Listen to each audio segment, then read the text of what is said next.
IT heat now mounts on the Congress party. The Congress has been served a notice of 1,700 crore rupees by the Income Tax Department hours after Delhi High Court rejected the party's plea against tax reassessment proceedings. We are now cutting across live to a press conference being addressed by Jairam Ramesh and Ajay Makan.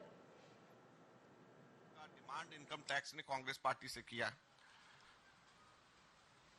तो आप ये सोचिए कि एक तरफ BJP की जो violations हैं उसको आंख बंद कर रहे हैं, और हमारे हिसाब से वो अगर वायलेशंस वही बात बीजेपी पे लगाया जाए तो 4,600 करोड़ का बनता है। और कांग्रेस को गलत तरीके से फंसा करके, कांग्रेस को गलत तरीके से सीताराम केसरी जी के जमाने के एक चीज टाइम बार होती है, और ये 1993-94 की डिमांड 53.9 करोड़ मिलाकर के 1823 करोड़ का इन्होंने जो लगाया है, ये कहां की लेवल प्लेइंग फील्ड है और कहां का ये डेमोक्रेसी हमारे देश के अंदर हमारे बच गई। हमारे यहां पर जो डिमांड रेज करी गई है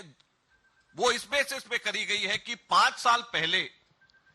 कुछ डायरीज जो हैं चलानी डायरीज के नाम से रिकवर हुई थी। उन डायरीज के अंदर कुछ एंट्रीज हैं जिसके बेसिस के ऊपर कांग्रेस पार्टी के ऊपर ये सारी डिमांड रेज करी गई। अब हम सिंपली ये पूछना चाहते हैं, एक बड़ी सिंपल सी चीज पूछना चाहते हैं कि चलानी डायरी के बेसिस के ऊपर इनकम टैक्स डिपार्टमेंट जाग जाता है, लेकिन जैन डायरी में जिसमें अडवाणी जी, और उस वक्त अडवाणी जी बीजेपी के नंबर 1 नेता हुआ करते थे, उसके बेसिस पे बीजेपी के ऊपर क्यों नहीं टैक्स मांगा जाता है, इनकम टैक्स? येडुरप्पा डायरी के बेसिस के ऊपर, डीके शिव कुमार की डायरी के बेसिस के ऊपर टैक्स मांगा जा सकता है कांग्रेस से, लेकिन येडुरप्पा डायरी के ऊपर जो बीजेपी के लीडर्स को जो पैसे दिए गए हैं उसके ऊपर इनकम टैक्स आंख बंद कर लेता है।